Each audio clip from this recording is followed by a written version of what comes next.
अस्सलाम वालेकुम। यूजुअली ये सोचा जाता है कि शायद फीमेल्स में हेयर ट्रांसप्लांट कॉमन नहीं है और फीमेल्स को हेयर ट्रांसप्लांट की ज़रूरत नहीं पड़ती। लेकिन इन रियलिटी हमें फीमेल्स का हेयर ट्रांसप्लांट करना भी पड़ता है और यूजुअली पेशेंट्स को इसकी ज़रूरत भी होती है। जैसे कि आज हमारे पास केस एक फ़ीमेल हेयर ट्रांसप्लांट का है जिसमें उनकी हेयर लाइन रिसीड करके ऊपर जा चुकी है और उनका फोरहेड साइज़ काफ़ी बड़ा हो चुका है।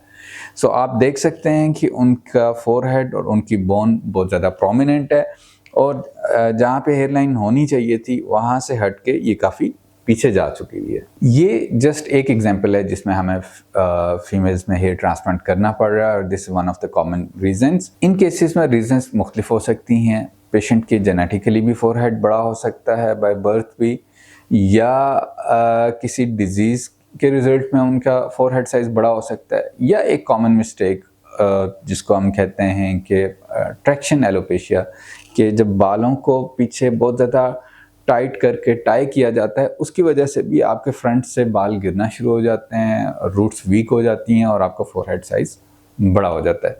सो इन सारी कंडीशंस में हमें फिर हेयर ट्रांसप्लांट के थ्रू इसको फिक्स करना होता है और साइज़ को हम फोरहेड साइज़ को नॉर्मल करते हैं। इसमें एक टेक्निक सर्जिकल और भी है जिसमें हम फोरहेड साइज़ रिड्यूस करते हैं बाय रिमूविंग द स्किन, और ये स्कैल्प का सारा फ्लैप जिस पे बाल मौजूद हैं इसको नीचे ला के दोबारा स्टिच कर देते हैं।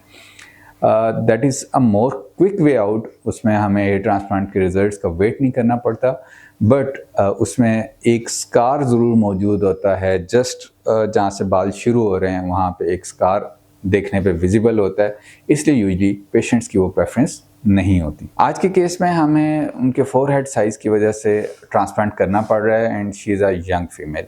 यूजुअली इसके अलावा बहुत सी कंडीशंस हैं जिसमें हमें फीमेल्स का हेयर ट्रांसप्लांट करना पड़ता है, जिसमें कॉमन जो है वो फीमेल पैटर्न बाल्डनेस है जो विद एज यूजुअली डेवलप हो रही होती है और ट्री लाइक पैटर्न उनके स्कैल्प है उस पर क्रिएट हो रहा होता है कि मिड से साइड वाइज उनकी बाल्डनेस इंक्रीज हो रही होती है। उनमें हमें हेयर ट्रांसप्लांट करना पड़ता है। सर्जिकल ऑप्शंस में हमारे पास जिस तरह मेल्स में हम FUT करते हैं और FUE करते हैं, फीमेल्स में भी वो दोनों ऑप्शंस मौजूद हैं।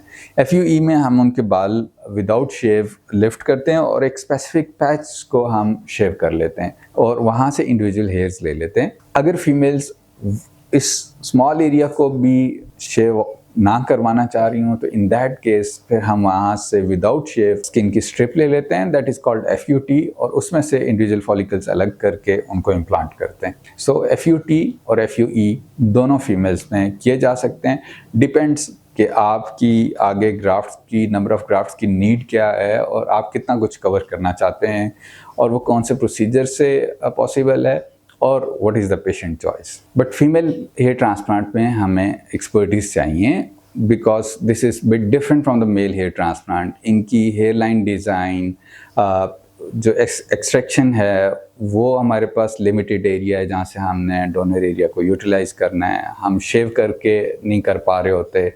सो this needs more expertise, more time and doctor का पेशेंस और पेशेंट का वेट, ये दोनों चीज़ें इसमें बहुत इंपॉर्टेंट है। So this is the female hair line और आप इसको देख सकते हैं कि मेल्स से इंटायरली डिफरेंट है। मेल्स में जो हमारे फ्रंटो टेम्पोरल एंगल्स हैं वो कन्वेक्स होते हैं और वो ऊपर की तरफ गए होते हैं, इंटेंशली हम वो क्रिएट करते हैं, जबकि फीमेल्स में हम इनको फिल करते हैं या आप इसको कन्वेक्स भी कह सकते हैं। सिमिलरली ये डिस्टेंस फीमेल्स में काफ़ी कम होता है। इसी तरह हेयर लाइन भी इनकी ड्रॉप डाउन होती है। मेल्स में हम मिनिमम 7 सेंटीमीटर लेते हैं, बट इन फीमेल्स हमने जैसे अभी 5 सेंटीमीटर रखा है। सो मेल्स में इंटेंशली जब हम उनको समझा रहे होते हैं तो यही बात बताते हैं कि मेल्स का फोरहेड साइज़ बड़ा होता है और विद टाइम थोड़ा सा इंक्रीज़ भी करता है। सो उनमें हम मिनिमल साइज 7 सेंटीमीटर लेते हैं, जबकि फीमेल्स की रिक्वायरमेंट डिफरेंट है उनके फेस के अकॉर्डिंगली, इसलिए हम इसको लो डाउन करके हमने 5 पे बनाया है। बाकी इट्स इर्रेगुलर हेयर लाइन जो इनको नेचुरल लुक देगी और इससे फ्रंट पे इस लाइन से भी आगे कुछ रैंडम हेयर्स मौजूद होंगे so that it should mimic totally a natural hair line. अगर आप भी बीइंग फीमेल हेयर फॉल का शिकार हैं और बाल्डनेस आपको डेवलप हो रही है तो do visit us, we will give you the best solution.